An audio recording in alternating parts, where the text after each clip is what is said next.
But, you can get yourself very, very upset if you really let this news get to you. The level of corruption is that of Argentina during the generals. The only thing missing are the black cars roving the streets, taking people off the streets who criticize the generals. But, give Obama another 4 years and you'll have that private army better funded than the U.S. military. Because you don't understand this. Obama lives up to everything he promises. Charles, do you have that soundbite of Obama's campaign when he was going to create his own private army? Get the soundbite ready, because here's what you're going to get, you good liberals.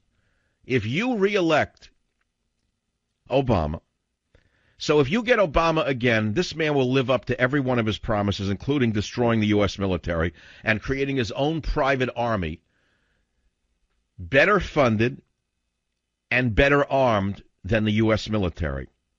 Now, in order to do this, first he's got to decimate the U.S. military, which he's doing along with Leon Panetta, a lifetime left-winger, and along with the, let us say, other players who have been planted into the military to feminize the military as rapidly as they can, and to crush the U.S. Marines in particular, because they're the last vestige of hope for those of us who fear a military, sort of a coup of the executive power.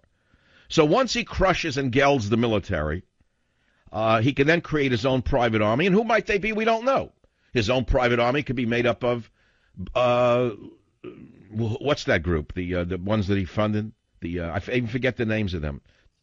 No, the Black Panthers are the Acorn group could be given weapons. The Nation of Islam could be deputized by Obama. You don't know what this man is capable of. There's no way to know what he's capable of. Do you have that soundbite if they think I'm just rambling on? All right. Here is your president before he was president. Listen. We cannot continue to rely only on our military in order to achieve the national security objectives that we've set. We've got to have a civilian national security force that's just as powerful, just as strong, just as well-funded. Excuse me? Now, you see, if I were running for president, and I never will, never would, I wouldn't run for dog catcher, I would have spent every minute on that campaign trail. I don't care what they would have thrown at me. I would have said, I'm not answering that question. Here's what I'm going to ask. I'm going to ask you why you let Obama talk about a civilian national security force, Wolf Blitzer. I'm going to ask you why you haven't asked Obama what he means by a civilian national security force, George Stephanopoulos. I'd ask them questions. I wouldn't answer questions. After all, if I'm a candidate for the presidency, why should I answer questions of a Lilliputian who works for the media barons? Why would I answer their questions? Why wouldn't I force them to answer my questions to show true leadership? And there, my friends, is the crux of the problem.